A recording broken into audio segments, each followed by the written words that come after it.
Okay, I want to welcome Barbara Drinkwater to join us this afternoon here in Denver.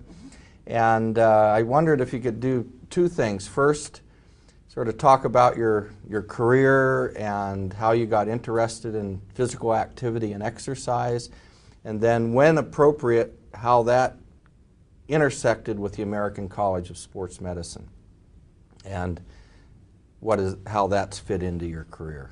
All right. Basically, I'm a physical educator. My undergraduate, you and everyone else on this list. Undergraduate degrees in physical education at a time when, of course, there weren't many opportunities for women to go on into higher competitive type sports. Mm-hmm. So, if you like sports and you wanted a career as a teacher, you went into physical education. And I was very fortunate in that in my undergraduate program, I had some excellent teachers, some great teachers. And one of the best was my physiology teacher. So right there as undergraduate, I kind of got interested. Where was that, Barbara? It's what is now called Douglas College. In the old days, it was called New Jersey College for Women. Uh-huh. And it's part of Rutgers University. Okay. So after I got the degree, I went out and I taught physical education in high school, which I guess a lot of us have done. Very consistent, right down the line. And I was hired, believe it or not, this was in 1949, as a basketball coach. There were small pockets of intercollegiate, interscholastic sports. Mm-hmm. And one of these was down in Delaware. It was Henry Conrad High School. And I was hired, not as a physical education teacher, although that was what my job was, mm-hmm. but the principal was very interested in women's sports. And so I was hired as a basketball coach. Mm-hmm. Were the women still, were there still three sections on the court? Yes, there were, yeah. Okay. Women couldn't run that far. Oh, no, we were too weak to run that far. But it turned out I was very successful as a basketball coach. Mm-hmm. But my second year there, one of my college professors happened to be down at the University of North Carolina, and there was an opening for 1 year for somebody to come down and fill in for the swimming teacher. So I thought, well, might as well give this a try. So mm-hmm. down I went to North Carolina, and oh my gosh, besides teaching swimming, I had to teach modern dance. Oh, wow. And, I was abysmal. The only thing I could do well was point my toes, because I have a problem with my arch, and it goes whoosh like this. So it was perfect. So, oh right? my gosh, I was wonderful at pointing my toes. Anything else, I was abysmal.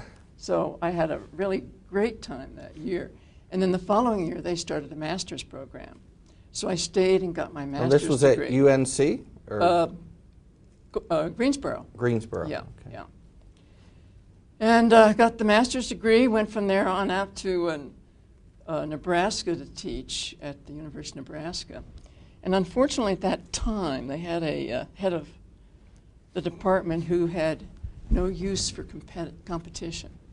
And so when I went out there, the first thing I looked for was some way to compete. I went down and got involved in the recreation league, and I was playing recreational volleyball, recreational basketball, and I got called on the carpet. And I was told quite firmly that members of her department did not participate in competition. Would that have been what we would call intramural? No, this was recreational league. Oh, you might outside of the university? Yes, or? yeah, Okay. outside the university. Okay, I see. In Lincoln itself. In Lincoln itself. Yeah, and you see. might think I was playing for Joe's Bar and Grill or Right, something, but right. basically I was playing for the YWCA. Okay, and that But wasn't okay. I had to make a decision. No.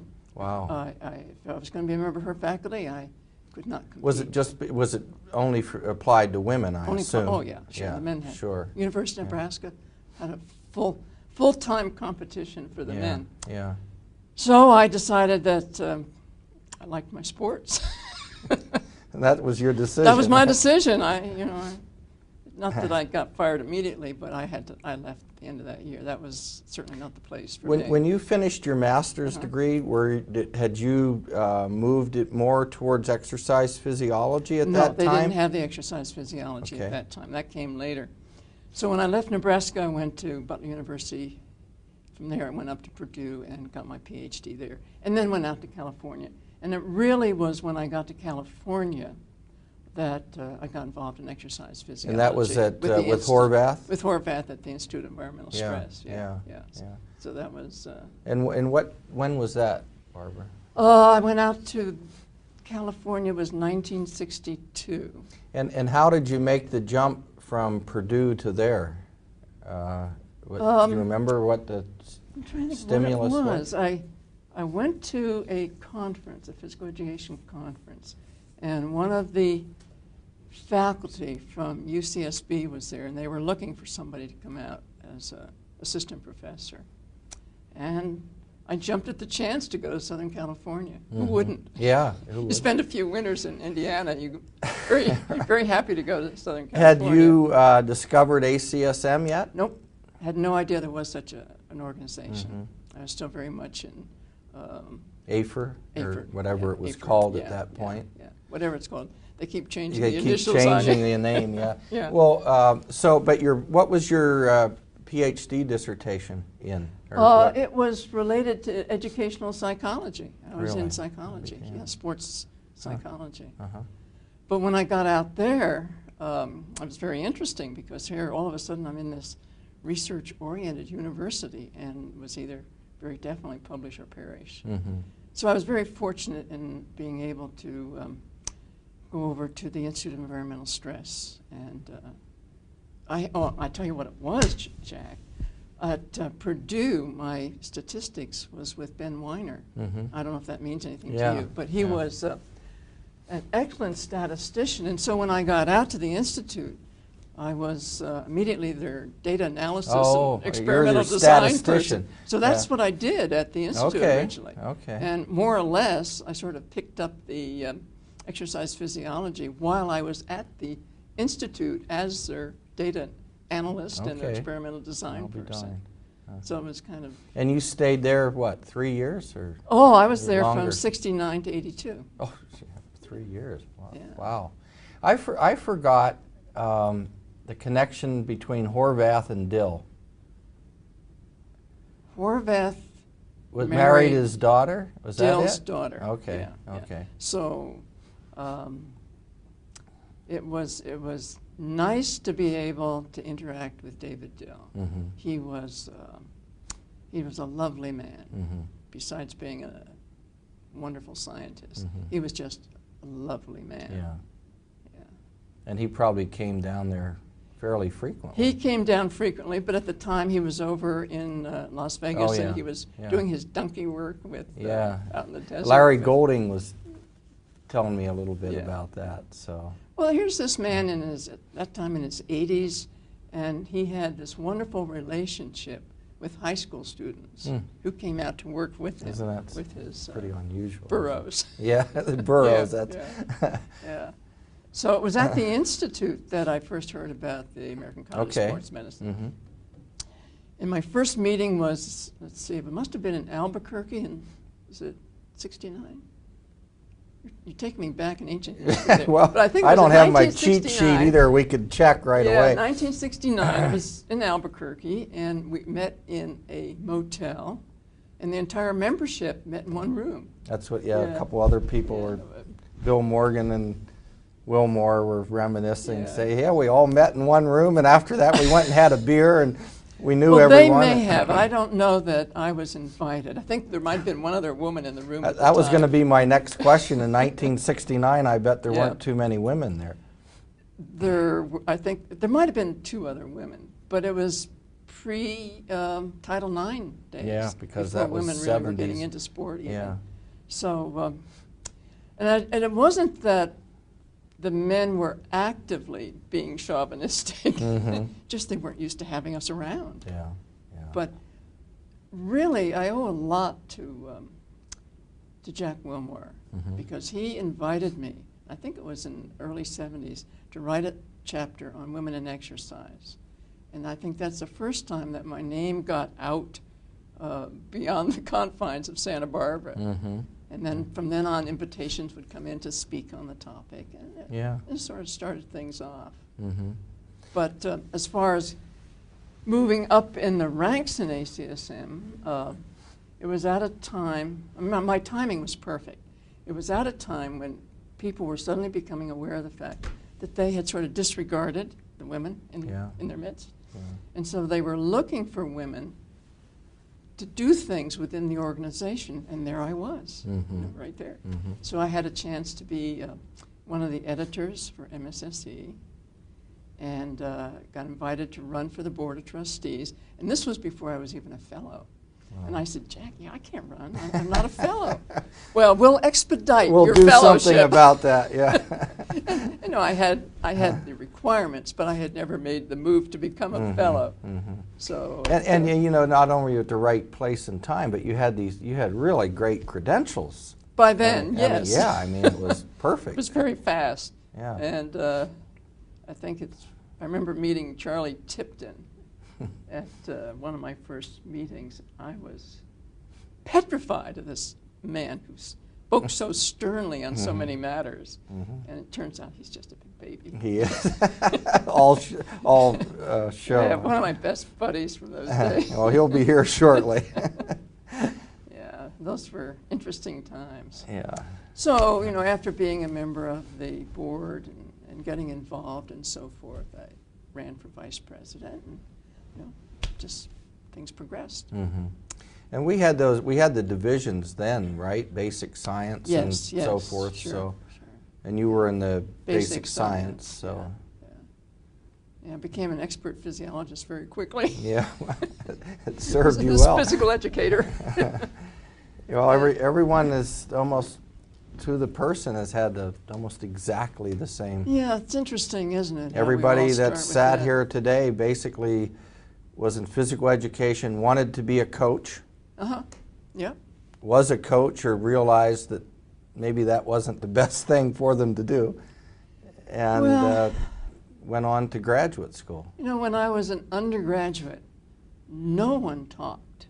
None of the faculty said a word to me about graduate work. And that's unheard of today. Oh, yeah. I mean, especially good students. Yes. Yeah. So it was sort of falling into things as I went along. When I was at Butler, the chair of the Department of Education, for some reason totally unknown to me, put my name in for a Ford Fellowship for a doctorate. And so I got my doctorate on a Ford Fellowship. Oh, my heavens. Yeah. You forgot to tell us that earlier. Oh, yeah. Well, you know, that's these things come back to you as you That's really significant. And again, you know, it's one of those happy circumstances. Right place one of those at the doors right time. that opened at the right time. Yeah, and I really owe a lot to Dr. Welch for thinking that would be a good move for me. Did you get involved at all, Barbara, in the debunking of the whatever I want to call the female inadequacy myth? Oh, well, you know, that's I've looked at that historically, and it was amazing. And I'm sure it took a while to break that down. At the time that I went to the Institute, and I still have a slide on this, one of the exercise physiology books of the 50s stated that women essentially were over the hill at age 15. Their ability for aerobic exercise, fitness, decreased after the age of 15. And you know, it teaches you a lesson as you look back on some of these, shall we say, errors of judgment, that if you don't measure what can happen, then you depend upon what you have, the people that's all you have to work with. And these women had been discouraged from ever being active after age 15. So naturally, there was no indication that they could do more. But at the Institute, it was interesting because I was also teaching at the time, and one of the women in my track class said, "Why can't I run around this track more than once?" And I said, "Well, let's find out." So when I went to the library and looked up the studies, you know, if you look at it with the idea that maybe they aren't right, and you look for flaws in the protocol and the methods, you find them. And so they were looking at sedentary women. And so I had a chance to go out, and in California, women were running. You know, people do things in California before they do them elsewhere. That's right. Yeah. So I was had the opportunity to bring in some women who were actually running marathons in the early 70s. And it was obvious. Here were these women in their 20s, and their VO2 maxes were still going up. Mm-hmm. And so we published that type of work. Women still were not permitted to run the marathon in the Olympics. And one of the reasons was the heat stress of running a marathon. I remember, was it Joan Benoit that ran the first one? Well, she ran the first one. Yeah. But before that, there were women running marathons. And, but not in the Olympics. But not in the Olympics, Yeah, no. yeah. And undercover, a lot of them, Mm-hmm. pretending they weren't women in order to get in the race. Mm-hmm. But again, when you look at the data as to why women were thought not to be able to tolerate the heat, they were sedentary women, and they were being compared with healthy young males who obviously were out there playing sports. Sure. And so you had inactive, sedentary individuals being compared to active individuals. So I brought in my runners. And actually, Steve Horvath was very positive in giving me the opportunity to look at this. Mm-hmm. And we found that it had nothing to do with gender. Right. It had everything to do with cardiovascular Yeah, fitness. it's physiology. Yeah. And I presented this data at a symposium on the marathon back in New York City in 1975.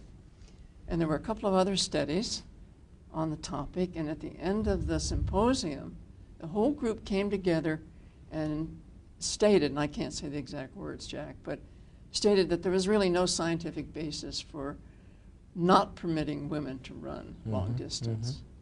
Fantastic. So a lot of the work we did at the Institute, I think, helped turn the tide. Yeah. So that was good. Well, that was also, I think Title IX was 74, or right there. 72. 72, Yes, yeah. historian, yeah. you should know that. Well, I should, but we'll edit that out. But the timing is right there. Yes, for yes, all yes, of that started to come yeah, together. yeah.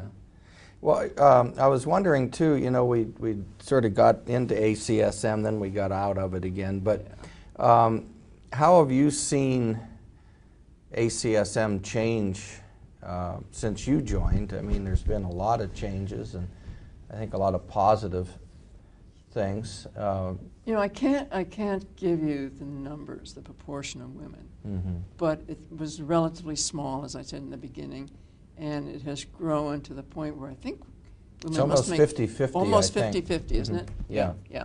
Yeah. And so, you know, it's encouraging to see the number of women that have gone into the field and the fact that they're welcome in ACSM. And I never felt really that there was a deliberate attempt to prevent women from moving ahead in ACSM. But there was a lot of unconscious not thinking. Right. And I can remember one time when I was sitting around a table with some nameless members of the executive committee, and we were talking about putting together a committee for long-range planning. And the gentleman to my left was listing the people that he wanted on the committee. And honestly, Jack, I listened to that and I got angry. And I can remember slamming my hand on the table. I was like, do you realize that you don't have a single woman on that committee? Right. And it wasn't deliberate. Yeah. It was Yeah, I just can understand. ignoring us because you weren't thinking of us. And in some ways, that's worse than being deliberately excluded, yeah. to just be ignored because nobody even thinks about you. Did they change the list? Yes, they changed the list. And, Tim White was president at the time, and he followed me. Barbara, don't get so angry. What can we do? Right. Oh, good. Well, you know, I was ready to leave. After all that time, to suddenly find that we were still being ignored. Well, I think obviously your presidency was a real turning point. Well, you know, it did show that the organization did not disappear. Right. When a woman was president. Yeah, It's very nice. For years I was introduced as the first and only president of ACSM. It's really nice now just to be the first president. Yeah. Woman president. Well, Yes. yeah, you've got company now. Yeah, lots of company. Yeah. I hope a lot more in the future. I think that's in the future, I'm sure. Yeah. One of the other things that I was going to ask you about, which gets a little more personal again for me too, is how I forgot how you ended up coming up to Seattle. Up to the University of Washington. That Yeah. was a big mistake. Was it? Yeah. Jack, I don't stir up old memories here. Oh my. Well, but I know that was part of your career, so. Yeah, I had gone to the top of where I could go at the institute. The University of California has parallel lines. There's the teaching, and then there's the research. And I had gotten promoted to the research physiologist, which is the same as a full professor. Mm-hmm. But it was obvious that the institute was not going to continue once Horvath retired. And Bob Hutton is very persuasive, our chair up there. Right. So he was telling me what wonderful things up there and what a wonderful department he was. And he Everything was was right. I mean, everybody in the department was wonderful. Yeah. But I think it was 2 weeks after I got up there. I hadn't unpacked my books yet. I was sitting in my office. He came in and he said, "Barb, I tell you this, they voted to terminate the department." And it's... But you know what I remember? I forgot the timing was that close. Oh, yes, it was. I'd just gotten man. there. And what I remember, and that was a terrible time, but what I remember most about that, Jack, was how the department stuck together. Yeah, that was. And I don't remember all the pretty details, powerful. but there was an option if we agreed to split off. No one went for it. Yeah, and we agreed we were going to stick it stick out. together. Yeah, I remember it very well. Yeah. So. Yeah, that was pretty traumatic. Yes. It's interesting, the people I've talked to today and elsewhere around here, that keeps coming up. I mean, I didn't realize how important that was to a lot of people, and now you're looking back on that later, and I know how it came up was the choosing of kinesiology actually as a title for some places. Yes. And I think some people thought that was a mistake. I remember that. Yes. But they blamed that for our demise. Yeah, which I don't buy at all. Has nothing to do with it. No. Yeah, but anyhow, what they said is that, how could that happen? You guys had a powerhouse out there. One of the best departments in the country. From end to end, yes, in any way you want to absolutely. look at it. Absolutely. And their point is that, wow, if a department like that gets eliminated, we're in trouble. Well, and it turns out a lot of departments were in trouble. Yeah. And I think only now are people beginning to realize the importance of physical activity and exercise academically, not only for good health, but academically. Yeah.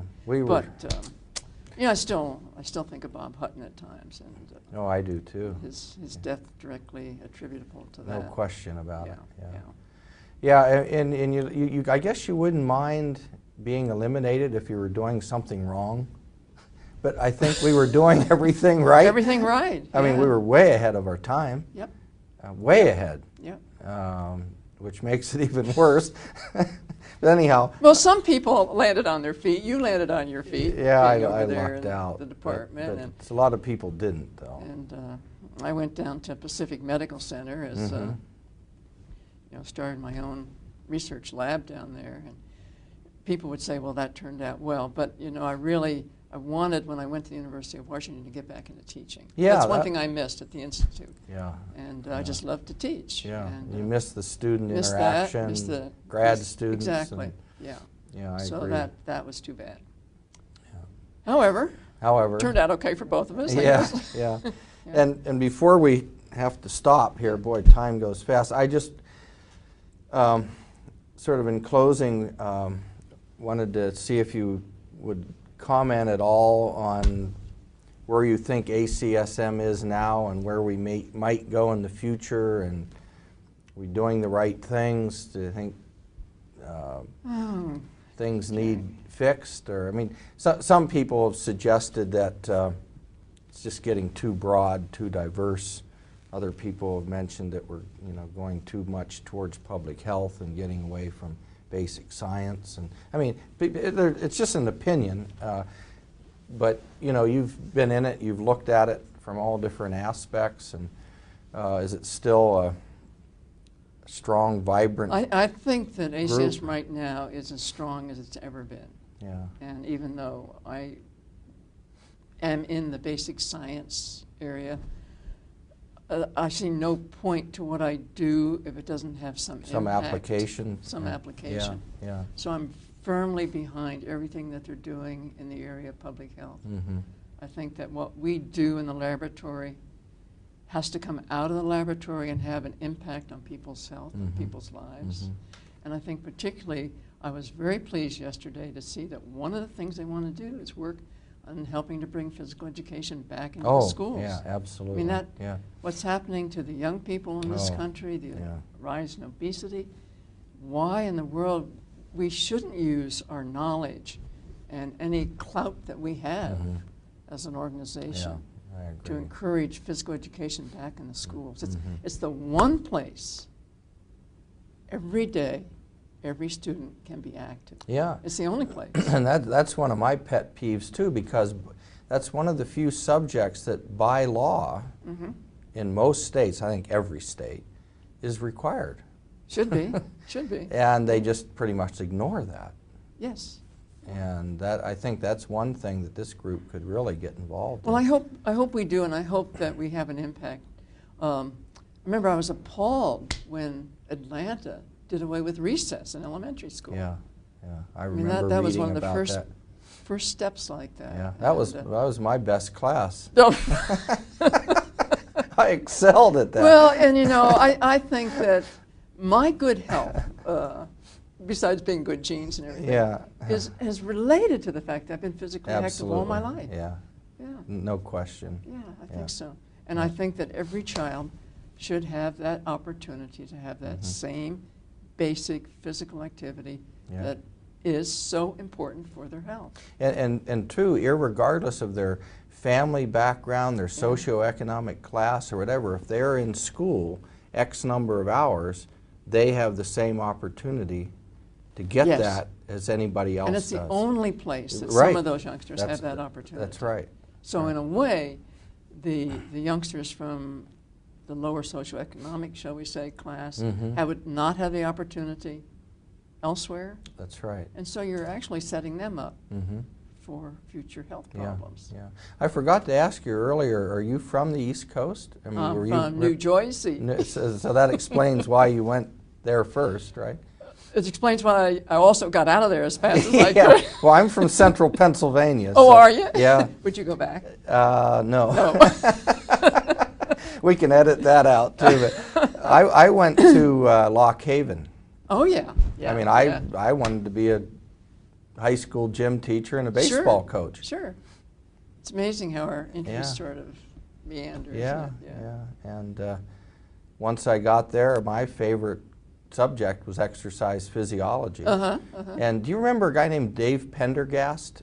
He came to these meetings for a number of years. He was at Brockport in New York. No, it's a familiar name. But I had him as a teacher and was a pretty good student. And he, like you said earlier, he said, you know, Jack, you should go to graduate school. And it just it wasn't an option to me. I didn't even think about it. And he said, well, you can go and they'll pay your way and they'll give you tuition. And so because of him, I ended up at UMass in Amherst. Isn't it amazing how one little step? Yeah, that was all it took. That's all it took. And I went up there. I was going to work. Look what's happened. Yeah, I was going to work with Ben Ritchie. Oh, yeah, sure. And Harry Campney was there and Dave Bischoff. And all of a sudden I got interested in history and ended up doing historian. So it's, like you say, it's amazing how little things. It is. And you know, you look back on your career, and I think some of the best teaching I did was when I taught swimming. I had a letter one time it was years later, from a woman who had had an awful time learning how to swim. She just could not swim. And I worked with her, and finally she passed swimming. In the letter she said, you know, she said, Dr. Drinkwater, I was out at a lake, and my little boy got out too far and went under. And she said, I was able to swim out and get him. And she said, I wanted you to know that. Isn't that nice? So, you know, the things that come back to you. Yeah, It is. Well, it's nice when you realize that you've had an impact on something. Well, something as direct as that. You often don't get that kind of an impact. Right. It doesn't matter whether you're teaching swimming or teaching exercise physiology. You can have an impact. And I think. Yeah, and the thing that strikes me too is how many, I think virtually 100% of the people I've talked to today started out in physical education. And unfortunately, some of our younger people are ashamed of it, aren't they? They try to ignore it or negate it. And I think it's wonderful that we started out that way.